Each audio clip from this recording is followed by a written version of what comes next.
warahmatullahi wabarakatuh. Waalaikumsalam. Alhamdulillahirabbil alamin. Asyhadu an la ilaha illallah wahdahu la syarikalah wa asyhadu anna Muhammadan abduhu wa rasuluh. Allahumma sholli wa sallim ala Muhammad wa ala ali Muhammad. Amma ba'd. Ibu-ibu, bapak-bapak, pagi ini kita akan kembali melakukan pendalaman perjalanan hidup kita agar supaya betul-betul mempunyai nilai guna baik untuk kemaslahatan manusia, alam raya, dan misi kenabian, penerus misi kenabian dalam rangka untuk menyebarkan, menghidupkan agama Tuhan, yaitu al-Islam ini ya.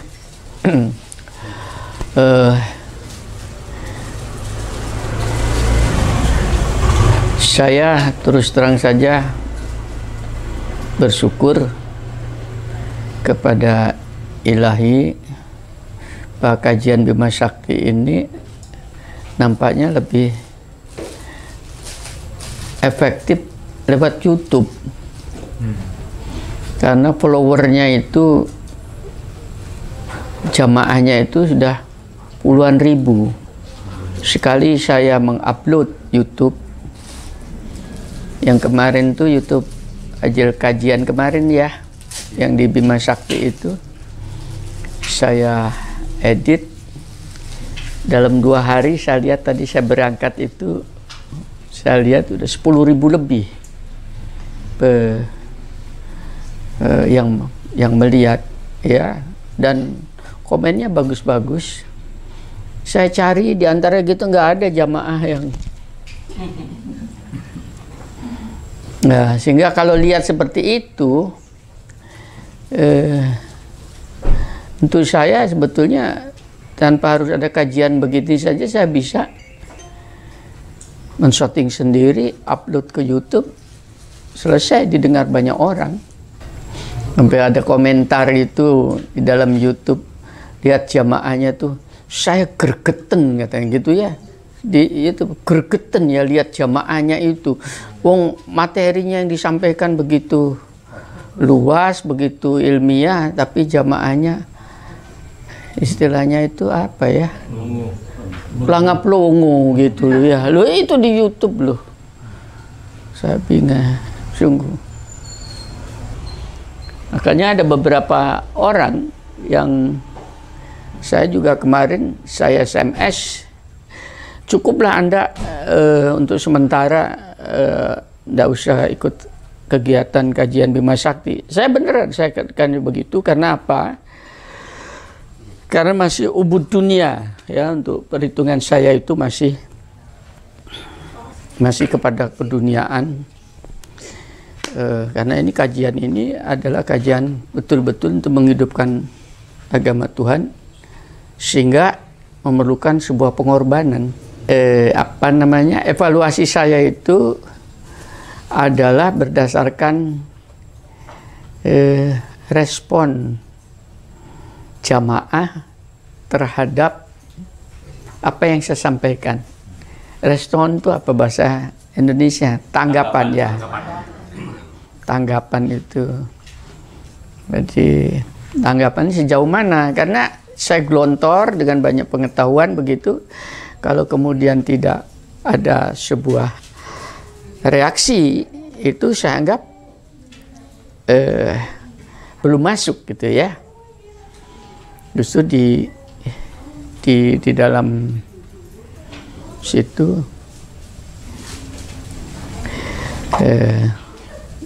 penting sekali, karena terus terang saja seperti saya ceramah seperti ini ya, nanti untuk saya masukkan di YouTube, saya itu mengedit mana yang saya buang, mana yang saya harus pertahankan, belum lagi ngasih ayat, ngasih perumpamaan. Pada saat mengedit itu saya bukan sehari, kadang-kadang 2 hari, dari pagi sampai malam, ya. Dan sering sekali saya perhatikan pribadi-pribadi dalam rangka ya apa ya supaya pribadi ini bisa naik dan sebagainya. Ada yang pribadi itu saya perhatikan benar tapi gak ngangkat-ngangkat gitu ya. Nah, saya takut musyrik diri saya ya. Kalau saya berharap banyak kepada yang bersangkutan kan musyrik saya ya. Itu ndak boleh berharap pada makhluk. Oleh karena itu saya del. Bahkan sering sekali di HP-nya juga saya del. Bukan Pak Ika ingin membuang, enggak ngangkat. Kan nutut. Ya sudah tinggalan gitu ya. Begitu. Karena Qurannya begitu. Tinggal. Nanti akan diganti oleh Allah dengan umat lain, generasi lain. Makhluk Tuhan banyak yang lebih bahkan sering sekali tersembunyi. Ya. Tersembunyi sungguhan. Pernah dengar cerita Jalut dan Talut? Ya, itu. Si Talutnya itu anak muda tersembunyi itu. Di Bani Israel. Nah, semua orang tidak tahu. Sehingga pada saat bangsa Yahudi itu Bani Israel setelah ditinggal tidak ada kepemimpinan, maka disuruh dicari, ketemu anak muda itu. Ya. Dia bukan seorang tokoh yang terkenal, tidak terkenal. Gitu. Istilah duk desa ngono ya. Tapi terus dilamar, oh baiklah. Kalau memang kalian menghendaki saya untuk memimpin, ya tolong. Nah, kalian juga, loyalitas kalian juga saya minta, kan gitu ya. Itu. Loyalitas kalian juga minta. Benar, oleh Tuhan disuruh nguji. Ya sudah. Memerangi Jalut. Itu suruh nyebrang sungai. Hanya permintaannya satu, tolong kamu nyebrang sungai itu, jangan kamu minum air sungai itu kecuali hanya seteguk ini saja, hanya untuk menghilangkan dahaga saja, tidak hilang ya, mungkin kekeringan saja ya, hanya itu saja. Apa yang terjadi begitu kena sungai nyemplung kabeh selulup mungkin ya, ya perang langsung mati kabeh, cek gak kuat. Nah, orang-orang yang rapuh, tidak loyal, habis. Itu.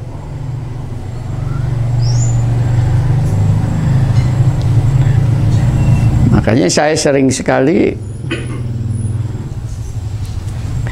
ada beberapa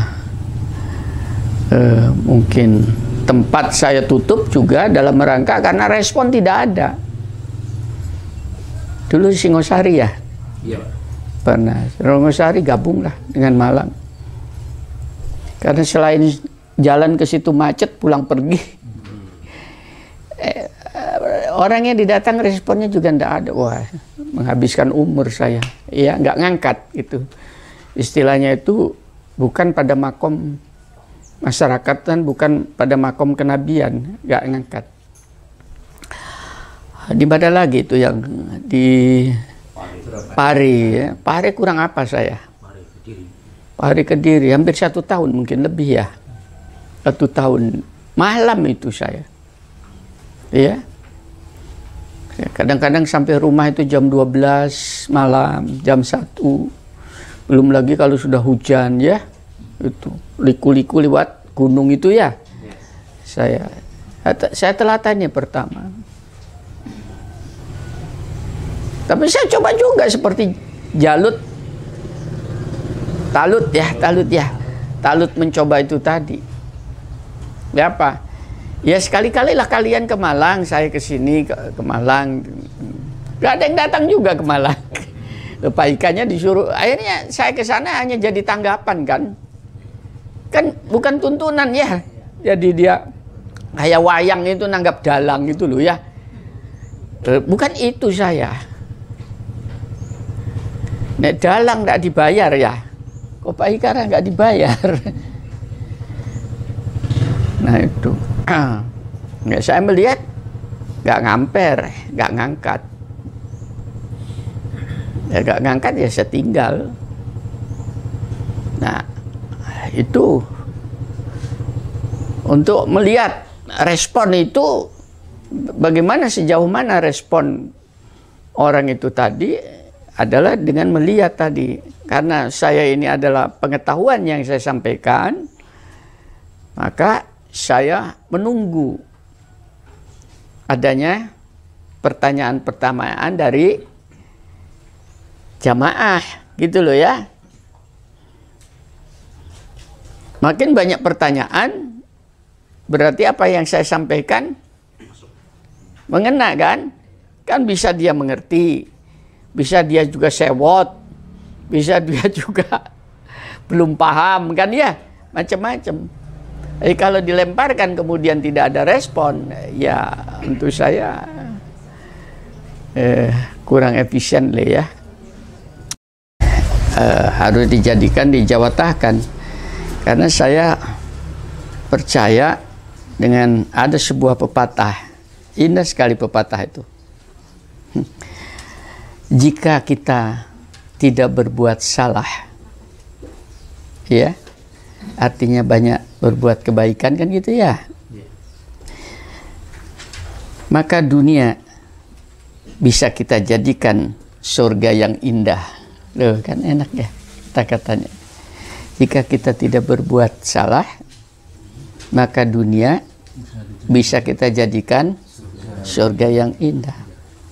Kalau surga kan mau umroh budal, mau makan enak budal, ya. Jadi bukan problem, kita tidak bombardemen problem, itu kan keliru. Ini jangan. Makanya saya undang bapak-bapak, ibu-ibu. Lah tidur kan banyak hotel di sana Pak Samsudin ya. Oh, tidurnya kan gratis. Loh iya Pak, tempatnya Pak Kadir belakang tuh apa namanya Pak Kadir ya? Guest house ya. Loh, ya itu di belakang itu yang kemarin. Karena untuk saya ini adalah sebuah peluang. Di dalam hidup ini tidak ada sebetulnya yang menyusahkan ya. Semuanya indah, semuanya sudah ada solusinya ya. Karena ada sebuah statement di dalam Quran, kalau baca di dalam surat Al-Hadid ayat surat ke-57 ayat ke-22 ya, setiap bencana yang menimpa di bumi dan yang menimpa dirimu sendiri semuanya telah tertulis dalam kitab sebelum kami mewujudkannya. Sungguh yang demikian itu mudah bagi Allah. Jadi apa yang menimpa kita, kebaikan, keburukan, ya, ini sudah tertulis. Itu namanya takdir. Paham ya? Sudah ada takdir kita itu. Tidak mungkin Tuhan menciptakan kita kemudian dia sebagai tidak membuat sebuah skenario ilahiyat. Kalau hanya kemudian coba-coba sekedarnya, semuanya sudah tertulis, rezekinya di mana, jodohnya siapa, kapan matinya, ya, itu dan sebagainya, apa bentuk kesusahannya, semua sudah ada. Nah, membaca ayat ini sering sekali bisa fatalistik kalau tidak cerdik, gitu ya. Karena pernah hal ini disampaikan oleh Rasulullah. Kemudian ada seorang sahabat bertanya, kalau sudah kayak begitu, ya Rasulullah, ya untuk apa kita berusaha, bergerak dan sebagainya? Toh takdirnya sudah tertulis. Nah, ini yang kemudian muncul aliran-aliran di belakang setelah Rasul itu, aliran-aliran yang Asyariah itu. Kemudian ya sudah, takdiri ngono, jadi orang kere ya kere, kan gitu ya. Jadi orang yang sakit-sakitan ya sakit-sakitan. Orang terpinggirkan biasanya ambilnya yang negatif-negatif terus ya. Dan itu menjadi paham pada masyarakat. Sampai sekarang juga banyak yang seperti itu. Walaupun modelnya lain mungkin. Satu contoh, kalau saya ingin dekat Tuhan, maka saya dijauhi dunia. Paham ya? Kemudian wiritan di masjid, bahkan mungkin membuat tempat sendiri di ruangan di rumah, hanya zikir saja di situ. Bisa terjadi itu. Banyak di dalam masyarakat seperti itu. Karena memahami ayat yang keliru. Ya. Sering sekali antara satu ayat dengan ayat lain tidak dihubungkan. Akhirnya terjadi apa yang dinamakan fatalistik tadi itu, ya. Padahal kalau dihubungkan itu menjadi indah.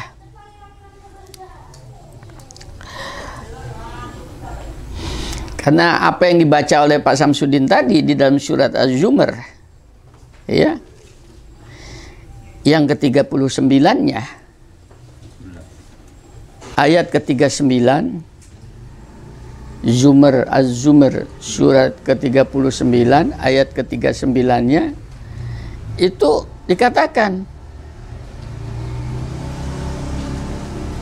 katakanlah Muhammad, wahai kaumku, berbuatlah menurut kedudukanmu, dan aku pun berbuat demikian. Kelak kamu akan mengetahui. Loh, kan lain. Bisa diikutin ya. Kalau tadi kan fatalistik ya. Nah, di sini kan lain, disuruh berbuat. Apa hubungannya antara ayat ini dengan ayat tadi itu? Loh, untuk apa berbuat dong kalau sudah takdirnya api-api, kalau takdirnya baik-baik, kan begitu. Padahal di sini perintahnya berbuat. Mengkaji ini loh yang sulit itu, ya, karena ini memerlukan analisa. Tahu analisa ibu-ibu? Nggak tahu juga ya, bapak-bapak. Analisa itu begini. Sebetulnya ibu-ibu yang lebih pinter ini sebetulnya ya, karena setiap hari latihan analisanya ada. Bojoku iki gak doyan mangan, kan gitu ya, itu suatu problem. Terus dianalisis oleh ibu-ibu, gimana caranya supaya doyan makan, kan gitu ya. Maka itu analisis namanya. Maka dicarilah, oh kalau gitu mungkin bojoku ini makanannya gak cocok kalau yang demikian, ya. Maka dicoba-coba oleh ibu-ibu makanan dengan diramu-ramu. Mungkin ini lebih enak. Itu namanya analisa. Paham ya? Itu.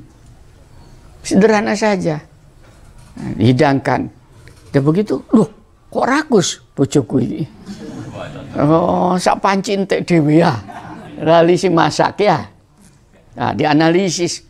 Oh, ini. Makanan ini yang cocok untuk dia. Ya, itu analisa namanya. Hidup kalau kayak demikian. Karena apa? Karena namanya selera. Setelah beberapa hari dikasih itu, wis gak ada yang mangan maneh. Ya, dianalisa maneh. Opo, bekne nyantol. Tahu nyantol Bu ya? Nyantol nggon liyo. Makan di tempat lain. Nah, atau mungkin gak enak situasi di dalam rumah. Ya, Mas, melaku golek restoran sing enak, kan gitu ya.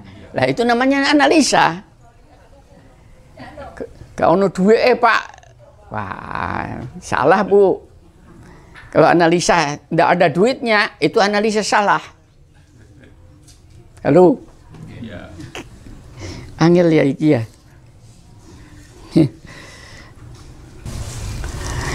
Nah, Quran itu isinya itu mencerdaskan itu. Dianalisa dulu, baru diambil kesimpulan, kan gitu ya. Lah umat Islam itu kebanyakan tidak pernah menganalisis, langsung diambil kesimpulan terhadap sesuatu. Tidak boleh. Harus pelan-pelan, dirasakan dulu, dilihat dari berbagai segi, baru bisa mengambil sebuah kesimpulan. Ayat Quran seperti itu. Makanya ditanyakan kepada Rasulullah itu, ya Rasul kalau kayak demikian itu, ya kita untuk apa berbuat? Dijawab oleh Rasulullah secara diplomasi, indah sekali jawabannya itu. Ini bisa ditangkap apa tidak? Walau alam. Ini memerlukan kekritisan ya. Jawabannya begini. Iya, pada dasarnya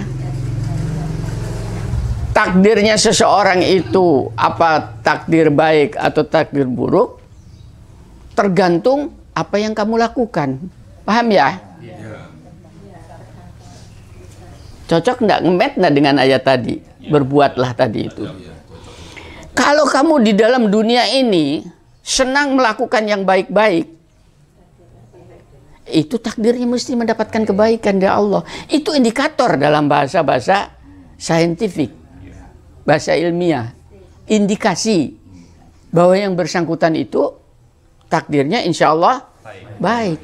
Tapi ini diajak kajian saja abot dengan berbagai macam alasan, wis sudah bisa menilai sendiri, ya. Takdirnya itu dipertanyakan. Bisa diikutin ini ya. Jadi apa artinya itu? Allah memberikan kesempatan kepada kita untuk menilai diri kita sendiri. Kemampuan untuk menilai itu tadi. Bukan sesuatu yang tersembunyi. Sudah dibuka semuanya. Nah, kita tidak terbiasa mempunyai kemampuan untuk menganalisis ayat, untuk menganalisis diri kita sendiri, karena kita membaca Quran dogma. Tahu dogma Bu? Wis ngono ayate, wis aja diutik-utik. Paham ya? Bahkan dogma itu kadang-kadang begini. Di YouTube tuh saya baca. Siapa tuh orang ini gitu ya? Pertanyaan gini. Dia kan bukan ahli agama, gitu. Kok bisa berfatwa? Saya ketawa juga. Yang jawab bukan saya. Nanti di bawahnya lagi. Dia tuh bukan berfatwa. Ini profesor. Menguraikan dengan keilmuannya itu. Menerangkan tentang kebenaran ayat. Tuh. Karena ada di dalam masyarakat. Untuk bisa menerangkan Quran. Satu, dia harus ulama.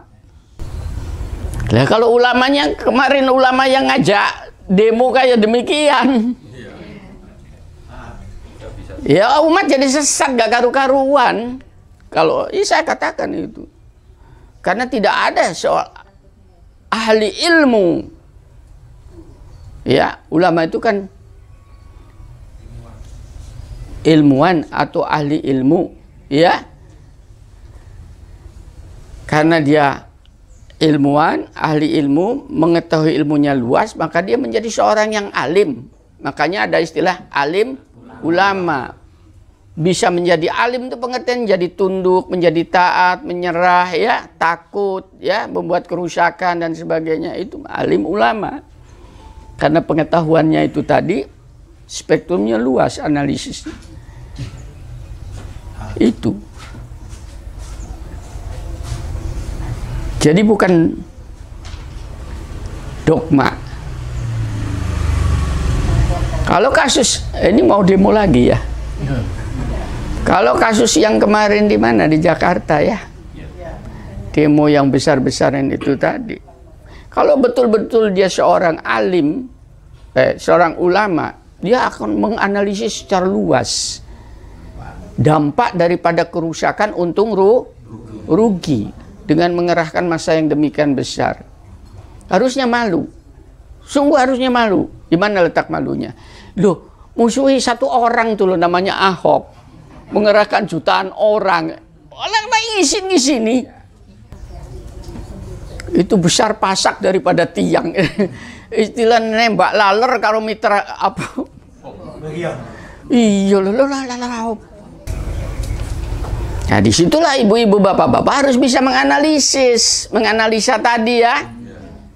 Kan berarti ada muatan lain di situ. Ngerti nggak? Nah, muatan lainnya ini umat Islam yang dalam tanda petik itu, kalau bahasa Surabaya itu apa? Tell me ya. Tahu tell me? Iya. Kalau bahasa Jawanya lemot. Bahasa komputernya tuh lemot. Nah, umat Islam tuh mayoritas gitu. Makanya saya datang, saya hadir sampai ke sana supaya nggak lemot. Ojo istilahnya blok ada apa iku? Jangan gitulah. Kan pernah saya latih ibu-ibu bapak. Siapa yang mau ikut umroh saya dengan saya karena perintahnya kerjakanlah haji dan umroh tadi, perintahnya begitu. Kalau yang lemot, terus siapa duit aku gak iso, itu lemot bu. Sekalikan profesor doktor kalau berpikir begitu. Tapi kalau orang yang cerdas, ayat itu Pak Ika, iya ayat saya. Wah, itu yang cerdas. Karena ajakan itu bukan untuk orang yang banyak duit kan?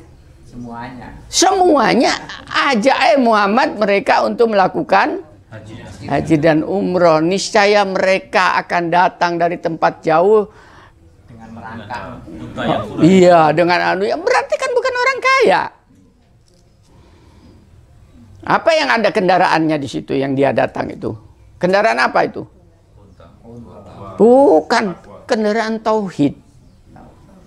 Saya percaya bahwa memenuhi panggilan Allah itu adalah akan difasilitasi oleh Allah.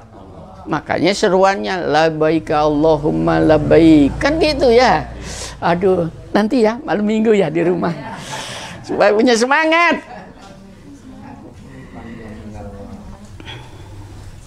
Kalau yang lemot aja kayak gini, teko ngilang, itu lemot.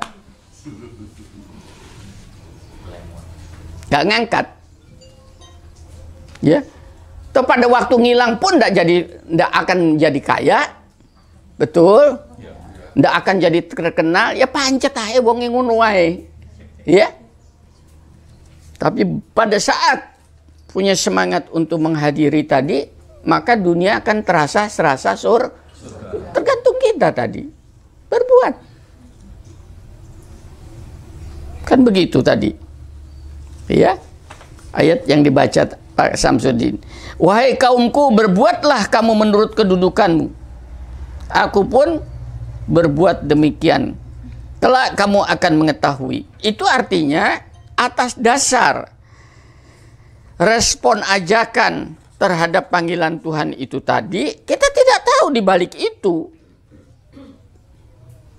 Pada saat Allah itu mengajak kepada jalannya, mengajak kepada kebenaran, kepada kebaikan, jangan dianalisis menurut kita.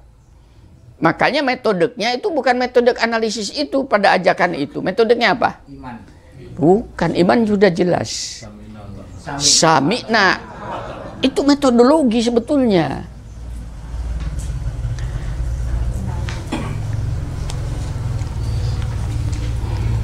Kalau dalam bahasa Jawa itu namanya metode laku.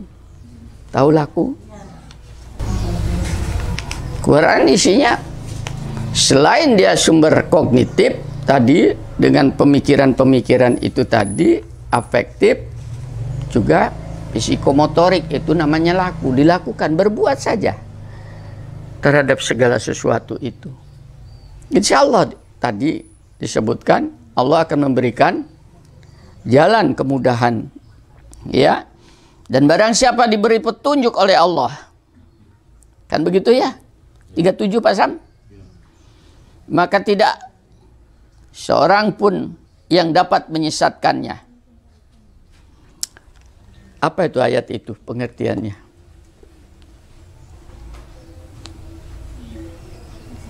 Barang siapa diberi petunjuk oleh Allah, maka tidak ada seorang pun dapat menyesatkannya. Karena kehendak Allah tidak ada yang bisa mengalahkan. Nah, pertanyaan. Ayat itu jangan diterima secara pasif. Kalau dibaca itu tadi pasif namanya. Ya wis, ya wis pandi petunjuk. Ya apa maneh aku enggak dikait petunjuk karo pangeran ya, ndak kasih hidayah ya. Belum dikasih hidayah Pak. Nah, ini namanya pasif. Nah, ini orang yang sudah menunjukkan bahwa dirinya itu finalnya nggak enak itu orang ya. Karena dia sudah ditentukan oleh dirinya sendiri. Dia berprasangka buruk terhadap Allah. Saya lain membaca ayat ini. Ya. Barang siapa diberi petunjuk oleh Allah, maka tidak ada seorang pun yang dapat menyesatkan. Saya menerima ayat itu berbeda dengan kebanyakan orang. Saya menerimanya itu petunjuk sudah ada.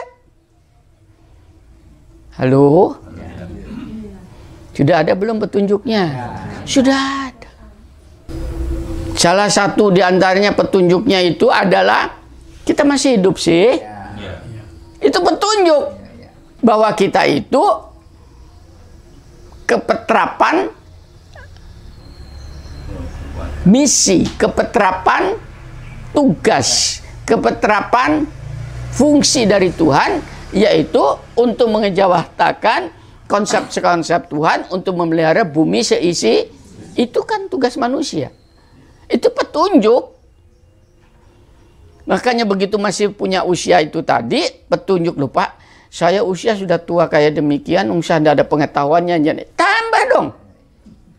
Halo? Cari dong. Oh, masih hidup. Dari mana Pak petunjuknya? Kalau kuliah lagi gak nutut.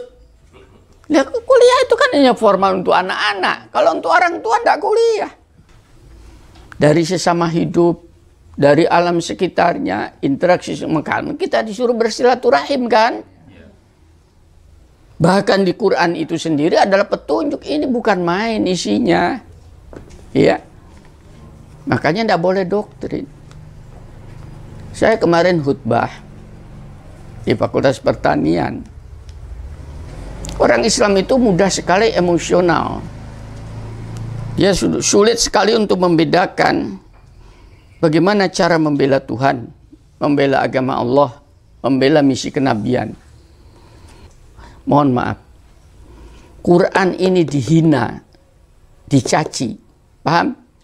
Seperti kasus mana dulu itu?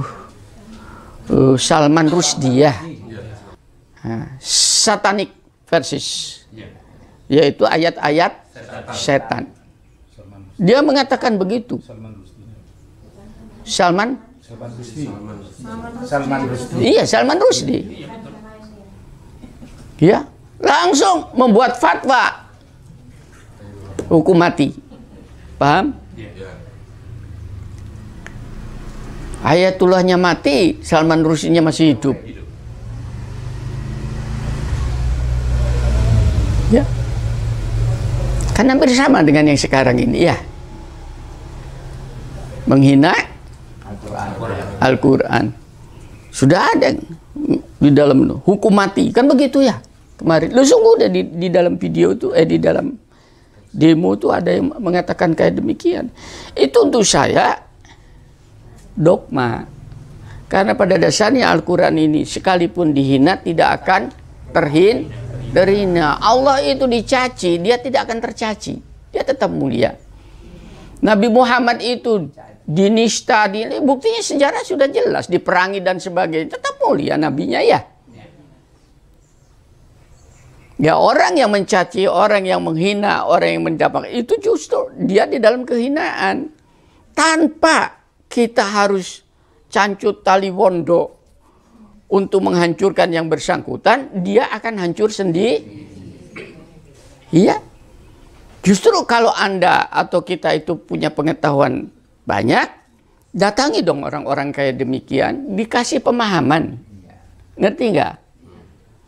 Karena pasti dia tidak punya pengetahuan sampai menghina. Dakwahnya di situ.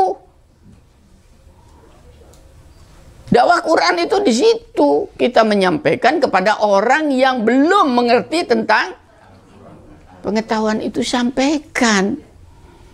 Kalau kita seperti itu, kita menjadi berkasih sayang dengan sesama itu. Kasihan betul orang ini karena kebodohan. Kalau dia menghina, kemudian juga kita ikut menghina pada yang bersangkutan, sami mawon apa padha wae. Akan ini supaya umat Islam tidak terbeli oleh orang-orang yang punya kepentingan.